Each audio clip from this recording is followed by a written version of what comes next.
Hello there, seeker of silence. Come in from the night and mind the step as you cross the threshold. The boards here are old, and they remember every foot that has passed before. There, by the hearth.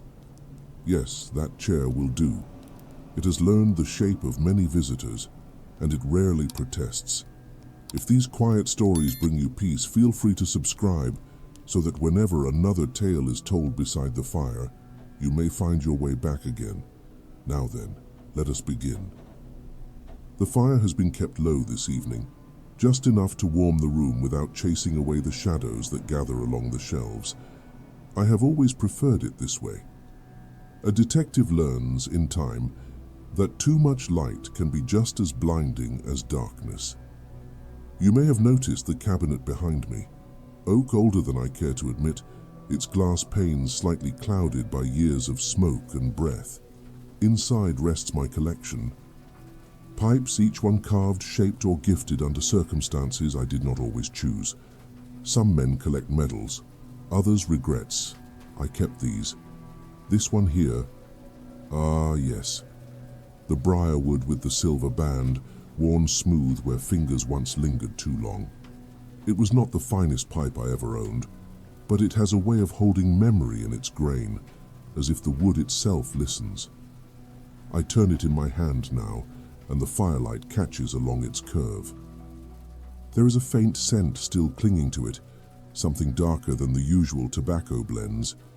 Not unpleasant, just layered, like the echo of a long-forgotten evening. That case began, as most of them did, with nothing at all. No calls, no leads, no reason to suspect that anything was about to change. I had been retired for nearly a year by then. The city had already begun to forget my name, which suited me just fine. The nights grew longer, but no longer belonged to me.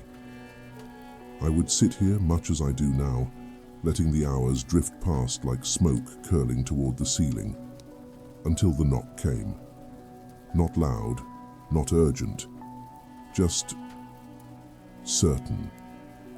3 measured taps against the door, spaced evenly, as though whoever stood outside had no intention of leaving, no matter how long it took. I remember setting the pipe down on the table beside me. The fire cracked once, a small protest, as I rose from the chair. My joints spoke louder than the knock had, but I ignored them. By the time I reached the door, the street beyond had settled into that late-hour stillness, where even the distant hum of traffic feels like something imagined rather than heard. I opened it halfway, and there they were. Not the sort of visitors one expects at such an hour, though in truth they rarely arrived at convenient times. The taller one stood back, partially concealed by the brim of his cowl, the darkness around him seeming to gather rather than retreat. Beside him, a younger figure shifted slightly, more restless, though no less watchful. "Evening," I said, though the word felt misplaced. The younger one offered a nod, quick and polite. "We were hoping you'd still be here." I studied them both for a moment longer than necessary.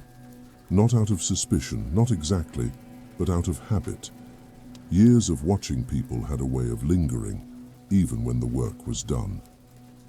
"I suppose you didn't come for tea," I replied. The taller one spoke then, his voice low, steady, as if it carried weight beyond the words themselves. "We need your help. Simple, direct. No wasted breath." I stepped aside without another question. Some things didn't require explanation at the door. They entered without hesitation, though I noticed the younger one's gaze flicker briefly toward the cabinet of pipes. A small detail, easily missed. Curiosity, perhaps, or something more.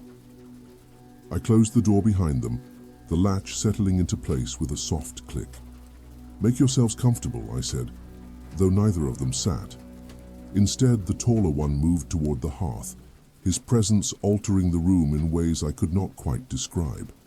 Not heavier, just more defined, as though the shadows themselves had chosen to stand a little straighter. "There's been a development," he said. "On which case?" I asked. A pause followed. Not long, but long enough to carry meaning. The one you never closed. I let out a breath slower than I intended.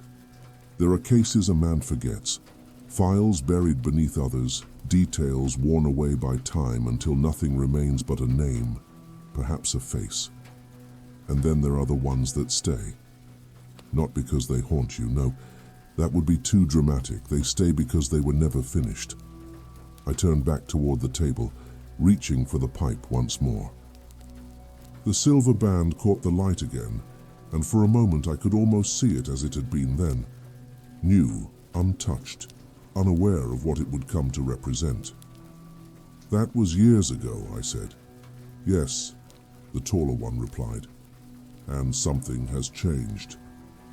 The younger one stepped forward slightly, his voice carrying a different energy, quicker, though still measured. We found something in the Narrows, a pattern, similar to what you described in your old reports. Narrows. The word settled into the room like dust disturbed after a long stillness. I nodded once, slowly. Then I suppose, I said, turning the pipe between my fingers, you'd better tell me everything. The fire shifted again, casting longer shapes along the walls as they began to speak. And just like that, the night was no longer mine alone. The Narrows had always been a place where details slipped through the cracks. Even in my years on the force, it was the sort of district that resisted clarity. Streets tangled without reason, alleyways that seemed to change shape depending on the hour, buildings leaning just enough to suggest they were listening. I set the pipe gently into its stand and moved toward the desk by the window. Papers still rested there, though they had long since lost their purpose. Old habits again. I never quite managed to clear it. Start from the beginning, I said. The younger one, Robin if memory served, stepped closer, removing a folded piece of paper from within his jacket. He placed it on the desk, smoothing it flat with careful fingers.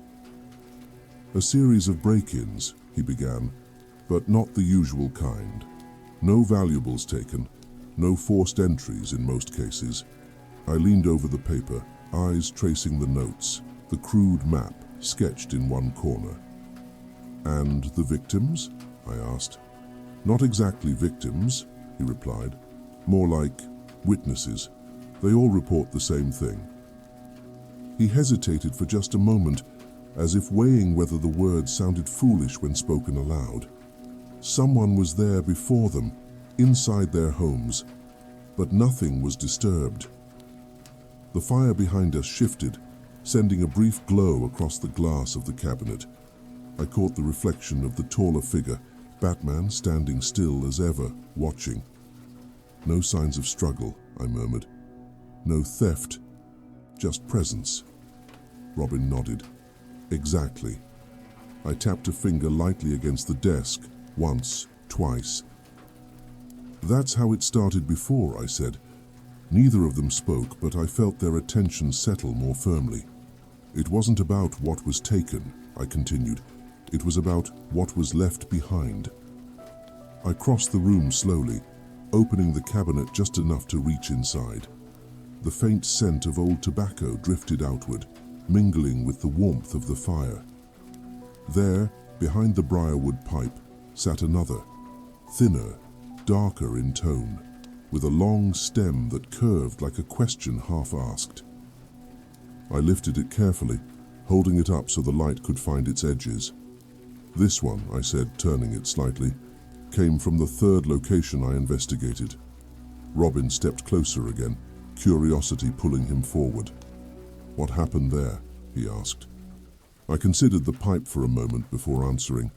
The homeowner returned late, found the door unlocked, though they were certain it had been secured. Nothing missing, nothing moved. I paused. Except this. I held up the pipe.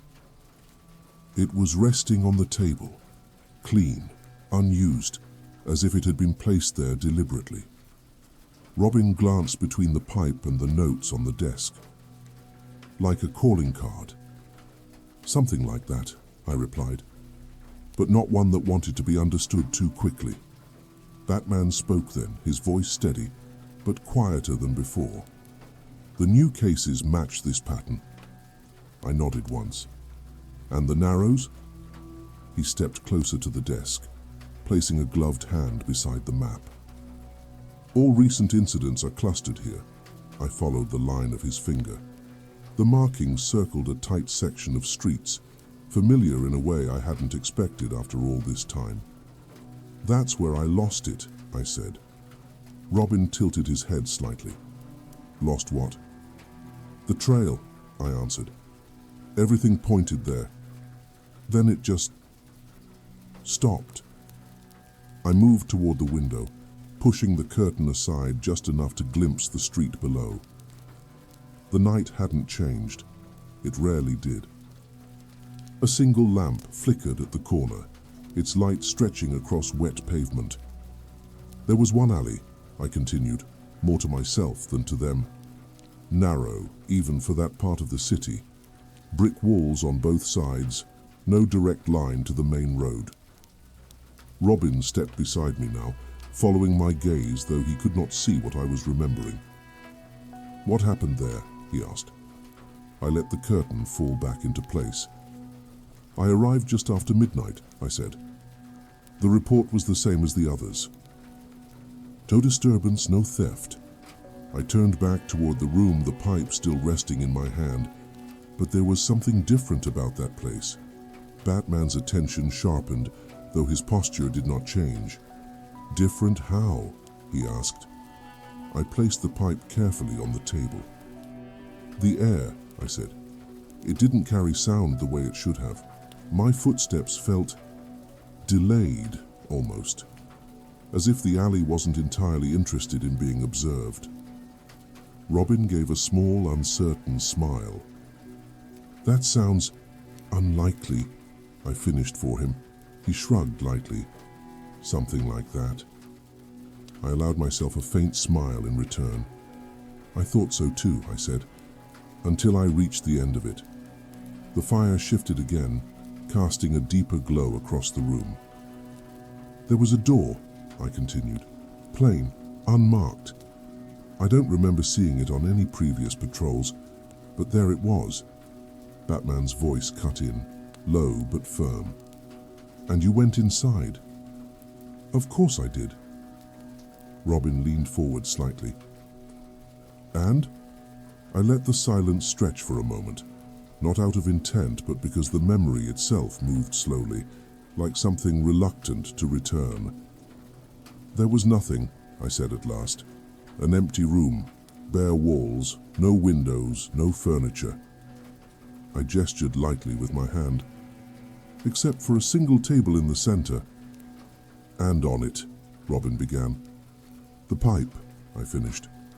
The younger one exhaled softly, glancing again at the piece resting before us. So this isn't new, he said. Whoever is doing this, they've done it before. Yes, I replied, but back then they stopped.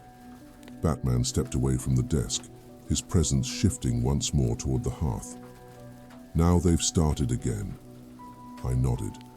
The room settled into a thoughtful stillness, the kind that arrives not from absence, but from the weight of shared understanding. After a moment, I reached for my coat, still hanging by the door. I suppose, I said, slipping it on, we should pay the Narrows a visit. Robin's expression brightened slightly, though he kept his composure. Thought you'd say that. Batman turned toward the door, already moving before the decision had fully settled in the air. I paused only long enough to glance back at the cabinet. The pipes remained where they were, each one holding its own quiet piece of the past, all except the two I had taken. Those, it seemed, were no longer content to stay behind. The streets had a way of changing once you stepped back into them with purpose.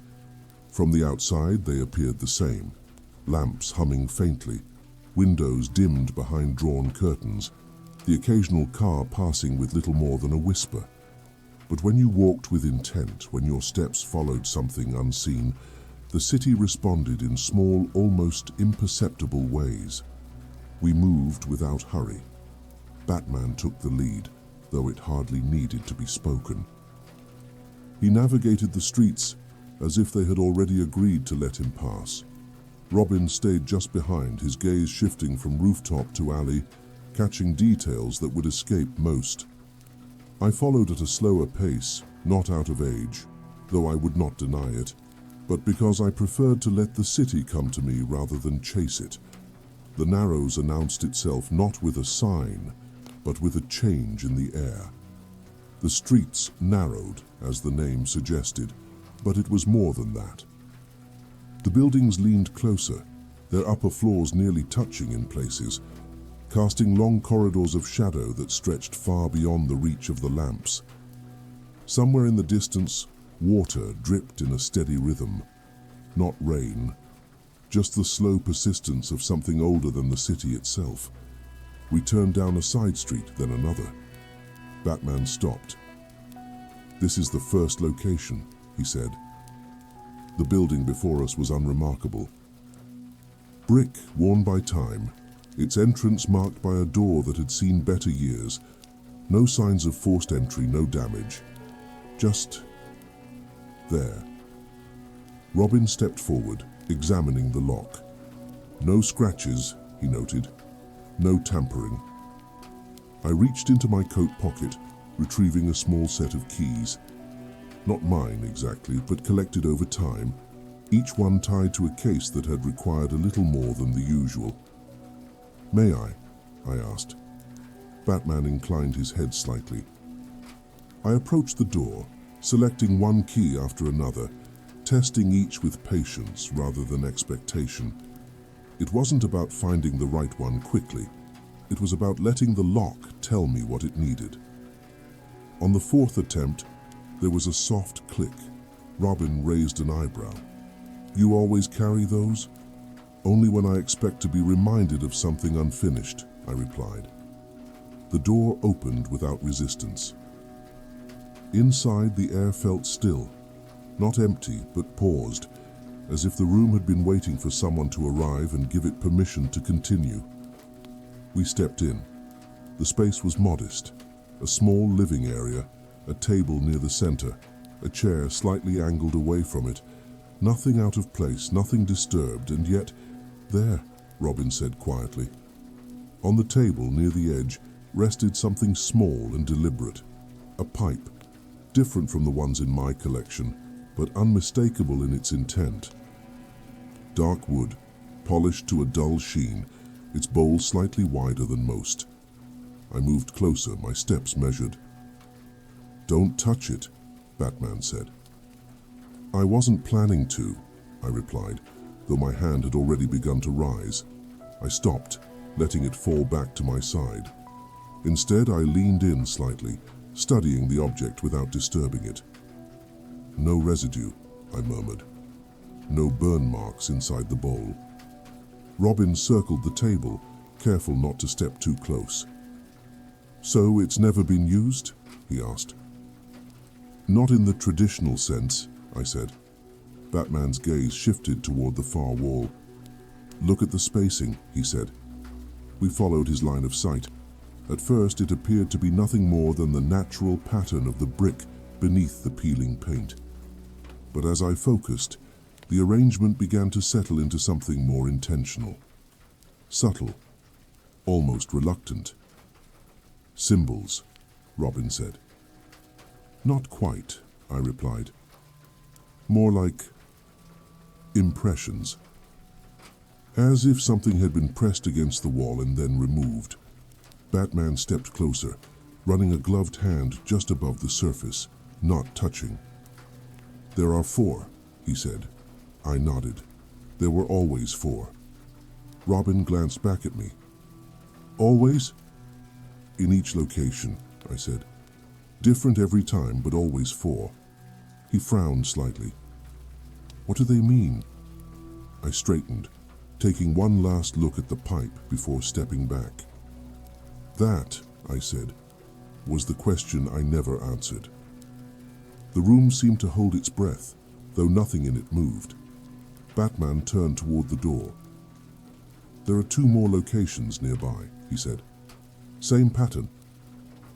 Robin gave a small nod, already moving. I lingered for a moment longer, my eyes resting on the pipe. There was something about it, not just its presence, but the way it had been placed. Not centered, not hidden, just near enough to be noticed, as if it trusted the right person would eventually come looking. I reached into my pocket, feeling the familiar weight of the briarwood pipe I had brought with me. For a moment I considered placing it beside the new one, not as a comparison, but as an acknowledgement. Instead, I turned away. Some conversations were better left unfinished, at least for now. We stepped back into the street, the door closing behind us with a soft, final sound. The narrows seemed to draw in closer as we moved deeper, the space between buildings narrowing further, the light thinning until it felt more like suggestion than certainty. At the second location, the pattern repeated. No forced entry, no disturbance. A pipe resting where it could be found, and the marks on the wall 4 again, though arranged differently. Robin crouched near the table, studying the new piece. These aren't random, he said. They're connected somehow. Yes, I replied. But not in a way that wants to be solved quickly. Batman stood near the window, his attention fixed beyond the glass. They're leading somewhere, he said. I stepped beside him. Not leading, I corrected. Inviting. He glanced at me just briefly. To what? I allowed myself a small pause, letting the answer settle before I spoke it. To the place where I stopped looking. The third location waited at the end of a narrow alley, just as I remembered. The walls leaned inward, the ground uneven beneath our steps. The distant drip of water returned, steady, patient. Robin slowed as we approached. This is it? He asked. Yes, I said. The alley stretched before us, unchanged, or perhaps unchanged enough. At the far end, just where memory had placed it, stood the door. Plain, unmarked, waiting. For a moment, none of us moved. The alley held its shape in a way that felt deliberate, as though it had been waiting not just for footsteps, but for recognition. The walls rose close on either side, their surfaces marked by years of weather and quiet neglect. Somewhere above, unseen, a loose pipe tapped gently against stone, keeping time with no one in particular. Robin shifted his weight slightly beside me, his gaze fixed on the door at the far end. It looks the same, he said. Yes, I replied. That's the trouble with places like this. Batman stepped forward first. His movements were measured, not cautious exactly, but aware. He crossed the distance without breaking stride, stopping just short of the door. His hand hovered near it, not touching, as if he were listening for something beneath the surface. There's no lock, he said. There wasn't before, I answered. Robin approached from the side, glancing briefly upward, then back to the door. So it's just open? Not quite, I said. Batman pushed gently. The door gave way with little resistance, the sound of it moving almost too quiet for such an old hinge. Beyond it, the darkness did not retreat immediately. It waited, then slowly allowed the dim light from the alley to slip inside. We entered together. The room was as I remembered. Bare walls, no windows. The air carried a faint trace of something dry, like paper left untouched for too long. The floorboards did not creak beneath our weight, though they should have. Robin stepped further in, turning slowly. This is where it ended, he asked. I closed the door behind us, the latch settling into place with a soft, final note. Yes, I said. Or where I thought it did. Batman moved toward the center of the room. There was a table, he said. There still is, I replied. He paused, just slightly. Then I saw it as well. The table was there, exactly where it had been before. But it was no longer empty. A pipe rested upon it, not one I recognized.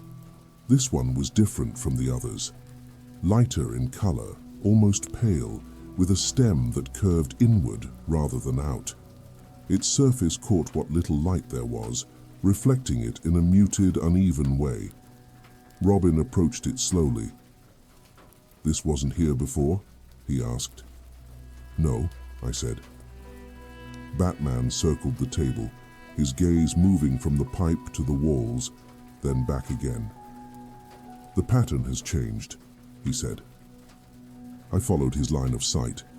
The walls, once bare, now held those same impressions we had seen before, but not four. There were more. Not scattered, not chaotic, but arranged in a way that suggested continuation rather than repetition. Robin stepped closer to one section, tracing the air just above the markings. "They're connected now," he said, "like pieces of something larger." I nodded slowly. "Yes," I said.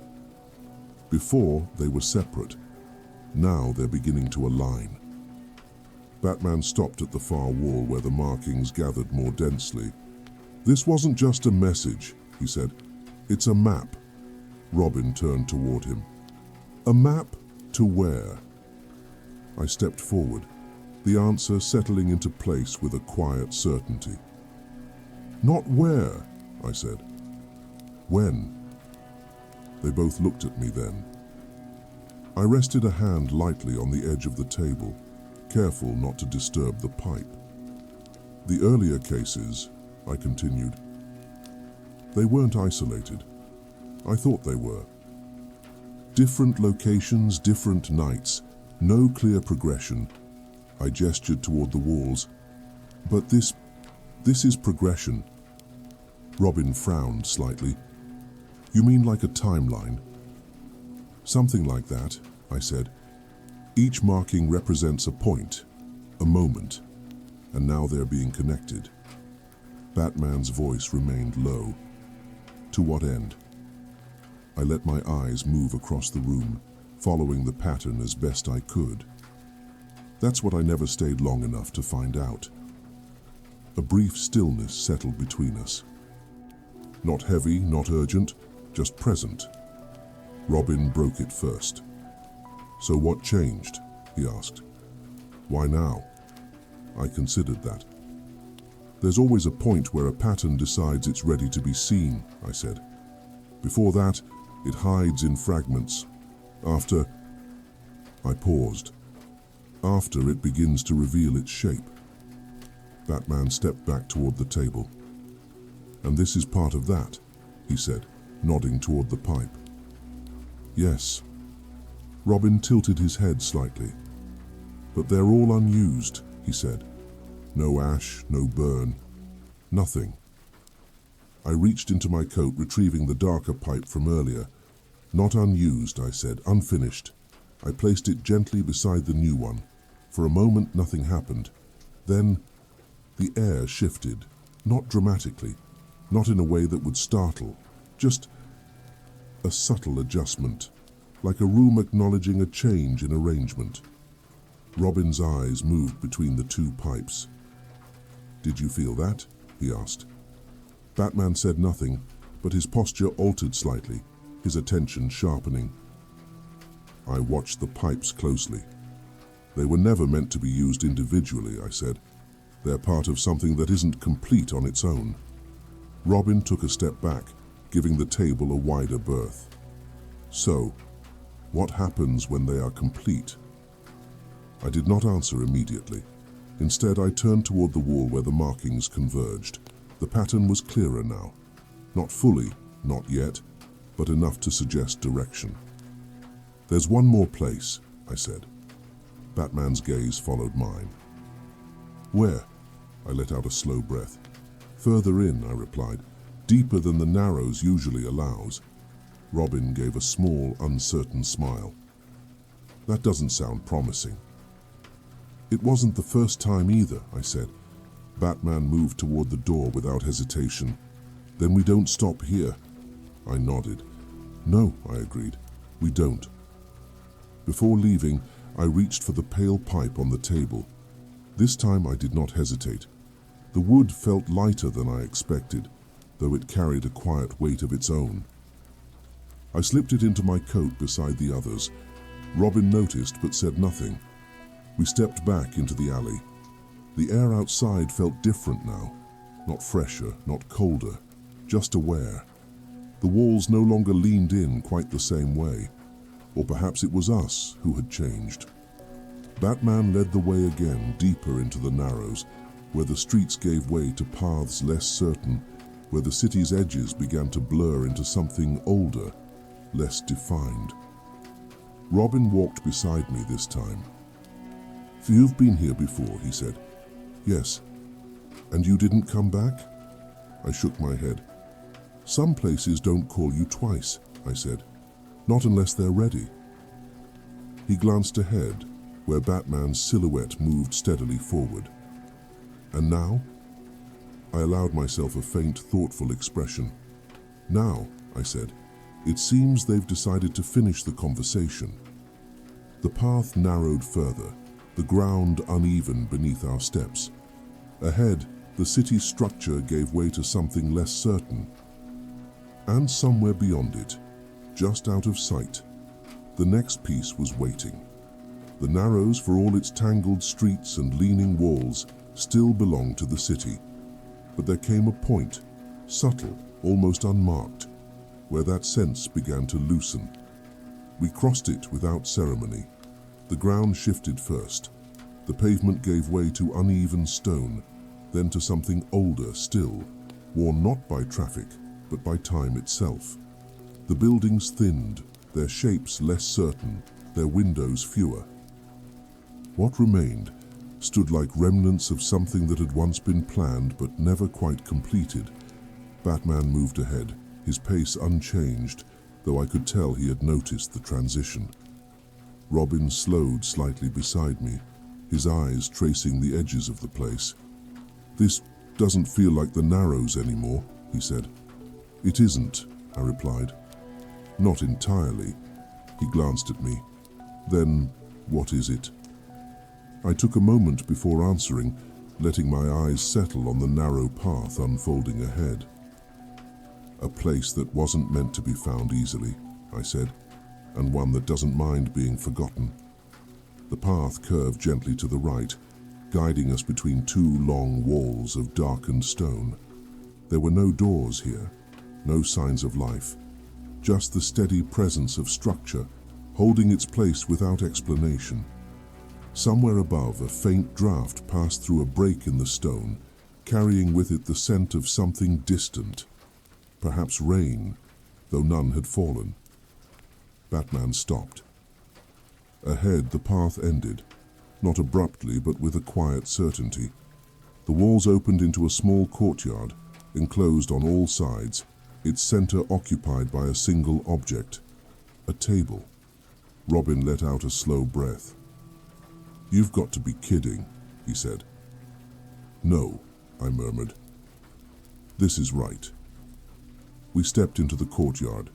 The space was still, not empty, just undisturbed, as though it had not been visited in a very long time. The table stood at the center, its surface smooth, untouched by dust or debris.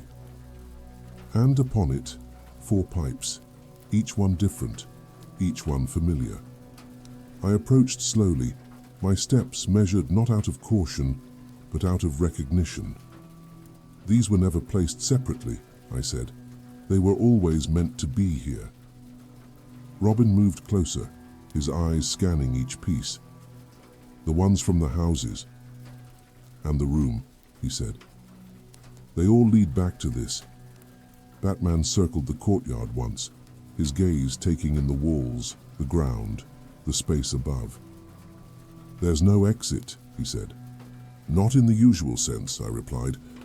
I reached into my coat, removing the pipes I had carried with me, the briarwood, the darker one, the pale one from the room.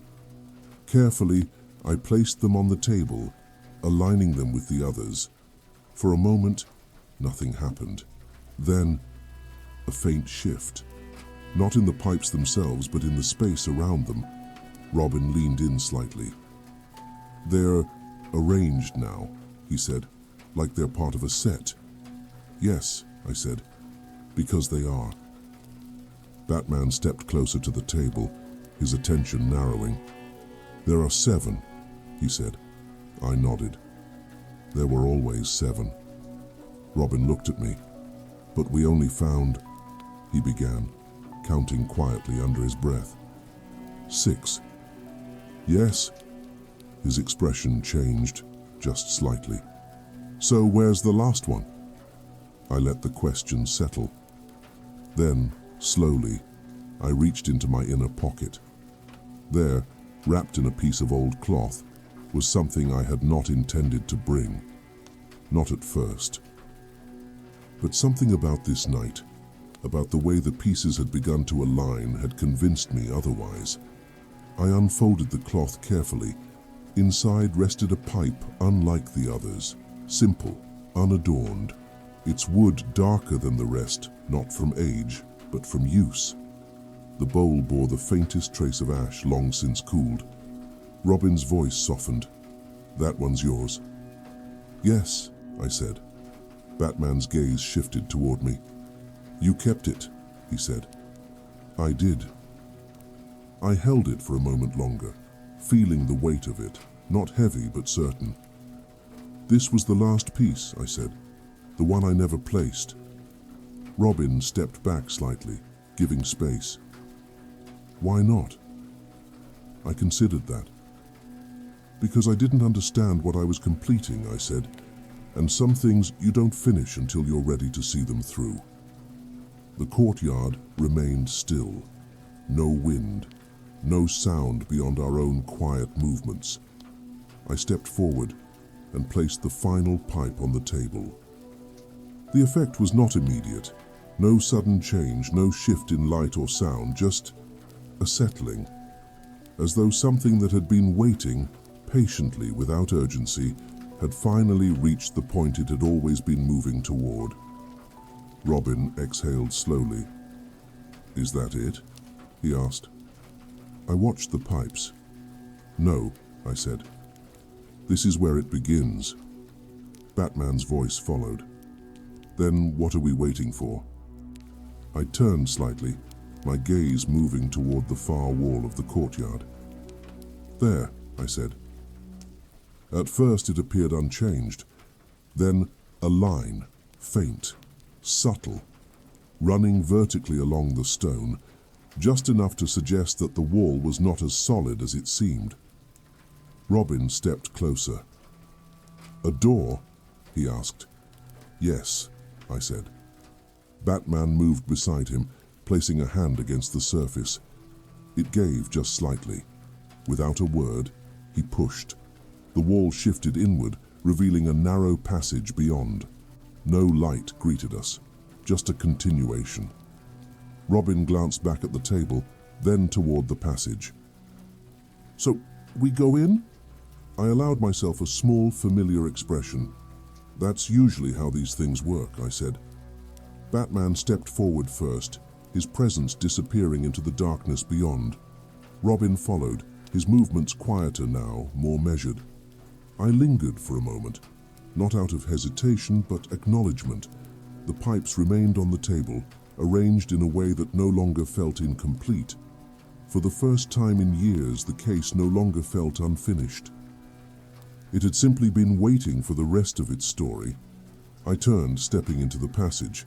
Behind me, the courtyard remained as it was, still, unchanged, and no longer asking to be understood. The passage did not welcome us, nor did it resist. It simply continued. The walls were close, but not uncomfortably so, their surfaces smooth in places and rough in others, as though they had been shaped by many different hands across many different moments. The floor sloped gently downward, each step carrying us further from the city above. Though no true boundary marked the change, Batman moved ahead, his presence steady, guiding more by instinct than sight. Robin followed just behind, his movements quieter now. the earlier curiosity tempered into something more attentive. I walked last, not because I wished to fall behind, but because it felt right to let the others lead, just for a while. The air grew cooler as we descended, though it carried no dampness, no trace of decay. It was clean in its own way, undisturbed. "How far does this go?" Robin asked, his voice lower now, as though the space itself encouraged restraint. "Far enough," I said. He glanced back briefly. "You've been here before?" "Not this part," I replied, "but I've followed paths like it." Batman slowed slightly, his hand brushing along the wall for just a moment, not to steady himself, but to feel. "There's a pattern here," he said. Robin tilted his head. "In the walls?" "In the space," he answered. "It's not random." I stepped closer, letting my eyes adjust to the shifting light, if it could be called that. It wasn't coming from any single source. Instead, it seemed to gather faintly along the edges of the passage, just enough to outline where we needed to go. "Yes," I said. "It's guiding us." Robin let out a small breath. "That's comforting," he said, though the word carried a hint of uncertainty. We continued. The passage curved once, then again, each turn gentle, deliberate. No sudden angles, no abrupt changes, just movement. At some point, though I could not say exactly when, the walls began to widen. Not dramatically, but enough to allow space between us. The ceiling lifted slightly, and the air shifted once more, carrying a faint trace of something familiar. Smoke. Not fresh, not thick, just the quiet presence of it, as if it had passed through here long before we arrived. Robin noticed it too. "You smell that?" he asked. "Yes," I said. Batman stopped. Ahead, the passage opened, not into a room exactly, but into something larger. We stepped through. The space before us was circular, its walls rising higher than any we had passed before. The stone here was different, smoother, more deliberate, as though it had been shaped with purpose rather than time. At the center stood a chair, simple, wooden, positioned not as a throne nor as an afterthought, but as a place meant to be occupied. Robin looked around, his gaze tracing the curve of the walls. "There's nothing else," he said. "No," I replied. "There doesn't need to be." Batman approached the center slowly, his attention fixed on the chair. "This is the end of the path," he said. I nodded. "Yes." Robin stepped closer, his expression thoughtful. "So what now?" he asked. I did not answer immediately. Instead, I walked toward the chair. Each step felt measured, not by hesitation, but by recognition. The space did not demand anything. It simply allowed. When I reached it, I paused. The wood bore faint marks, worn in places where hands had rested, where time had left its quiet signature. Not recent, not old, just present. Robin's voice came softly from behind.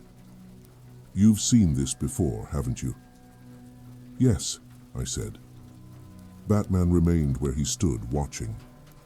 "For you didn't sit," he said. "No." "Why?" I rested a hand lightly on the back of the chair. "Because I thought the case ended before this point," I said. "I believed the answers I needed were somewhere else." Robin stepped a little closer. "And now?" I allowed myself a small pause. "Now I understand," I said. He frowned slightly. "Understand what?" I turned, meeting his gaze. "That this was never about the places," I said. "Or the pipes, or even the pattern." Batman's voice followed, low and steady. "Then what was it about?" I looked back at the chair. "Completion," I said. The word settled into the space without echo. Robin shifted slightly. "So, You sit and that's it? I smiled faintly. Something like that. He hesitated. And then what happens? I considered that, not because I lacked the answer, but because it was not one that could be rushed. Then we listen, I said. Batman stepped closer, though he did not interfere. I lowered myself into the chair. The wood did not creak, it accepted. For a moment nothing changed. The space remained as it was. The walls, the air, the faint trace of smoke lingering just beyond reach. Then, a shift. Not in the room, in the understanding of it. The markings we had seen before, the impressions, the patterns, they were here too. Not on the walls in the same way, but present, aligned. Robin's voice softened. I see them, he said. They're everywhere. Batman's gaze followed, his attention sharpening. They're not markings, he said, they're records. I nodded slightly. Yes. Robin took a slow breath. Records of what? I closed my eyes for just a moment. Moments, I said. Each pipe, each place. They weren't clues to a person. I opened my eyes again. They were the story itself. The room held that thought without resistance. Robin looked at the chair, then at me. So you were never chasing someone, he said. No, I replied. I was following something that had already happened. Batman's voice remained steady. And now?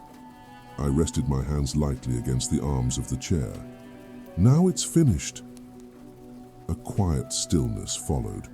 Not empty, not expectant, just complete. Robin exhaled slowly. That's it? He asked.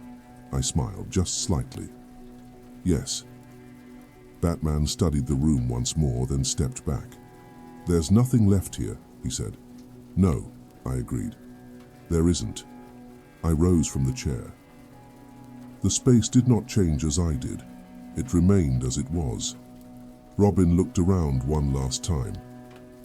It feels different, he said. Yes, I replied, because we're no longer looking for anything. Batman turned toward the passage. Then we go back. I nodded. Yes. We left the room as we had entered.